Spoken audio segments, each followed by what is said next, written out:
Greetings up there in YouTube, man. You know, I take, I, that's it. I've been taking a lot of things for granted that clearly should not. Right? Right? You don't know what it's like, a lot of you, to be not even able to breathe, right? Not knowing if you could be alive for a minute to not, for 1 minute to the other. And then suddenly you're not.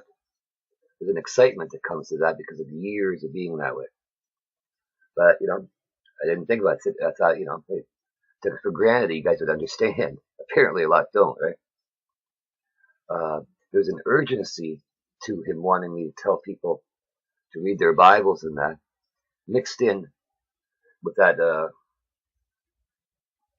I don't know how you have to, exciting zeal, whatever it is, And I took it for granted that others out there would understand, right? Only a couple did, but most of them don't, sadly, right? But I took it for granted. A lot of the people waving Bibles actually believed in God, but most of them don't, sadly. That's the problem, right? Taking things for granted is a sure way to mess things up, right? It really is, right? Now, my brother-in-law, this guy finally got an email from him. They still haven't even bothered to send him the different certificate. He's trying to get it from me, and so he gave me the numbers to call again, right? But it's crazy. There's a lot going on. My wife died June 26th, okay, and I'm still waiting. And see the date and the calendar? That's a long wait for a death certificate, isn't it? But we take some things for granted, right? Now, the fact that I've actually got a living walking miracle among many, but I mean, I got the proof on my page or the nitroglycerin packs and all that, doesn't mean anything. I took it for granted. Hey, did they see an actual walking miracle there? They got them all over packets and everything. But no, in one ear and out the other, right? It is so Hebrews 5:11, right? They don't want to hear it. They turn a blind eye. Because I got the proof. I got the scars on my body. I got the hospital records. If I need to, I would go get them. And then I got all that. But somebody will just give me a hard time, and they don't. They got the scales on clearly because it's right there, right in front of their face, and they don't even see it. Nobody gets nitroglycerin patches like that laying around. They don't give them for grins and giggles. They're a controlled substance. You got to get from a prescription. You got to be really messed up to get as many as I was. But I take it for granted that people would understand. Right? That hasn't been working out too well for me because a lot of people turn around and they've been bugging me since my wife died. That's all they do, just like to put dislikes on stuff, even if it's a prayer request, just because I never got them before. Never got a single one there before. And I got one or two, then boom, it's like I went all this whole time, not a single one. And suddenly after my wife died, taking things for granted is a bad thing. But they got lots of haters out there.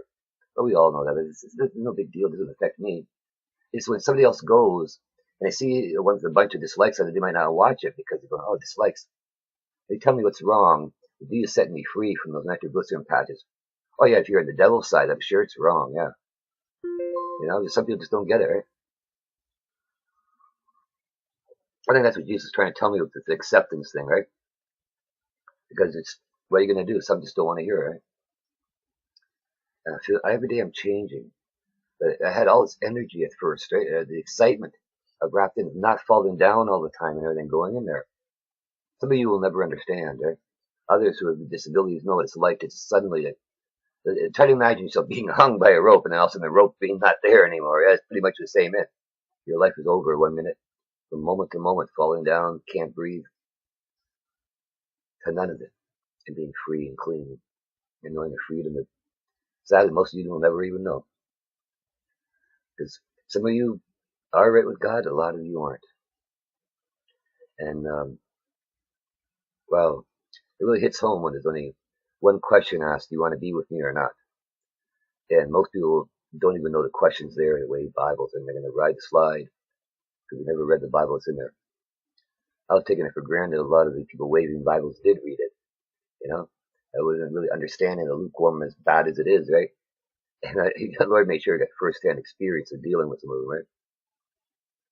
It's really funny when I can talk to an atheist who's never even read the Bible. I talk to him a little bit and then lay hands on him. He's going up to buy a Bible today. He's rocking his world and Jesus heals him. So many of them, and I call them posers because that's all they are, wave a Bible, they don't even know what's in it, and it's going to save them. But here's a man who's never even heard one verse written out of there, read to him, or nothing. He never read it himself. He'd walk around healed by Jesus.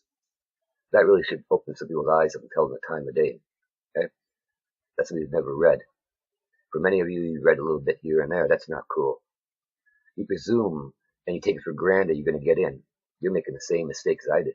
Worse, you think you're getting into heaven, and you'll probably end up in the other place because you're taking it for granted.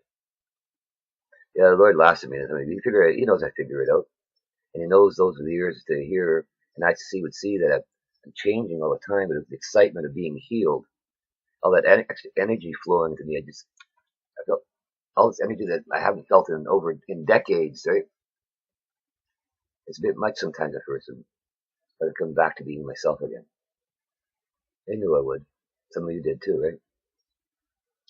But it's easy to see that the great falling away is taking place. The thousands of churches are closing in Africa, and they're closing everywhere. They're putting up satanic statues in Arkansas and all these places. Arkansas, where you get the Shepherd's Chapel there, right? They send shortwave to the world too, I believe, right? Right in Arkansas, they're everywhere. These satanic statues going up. You don't think it's real?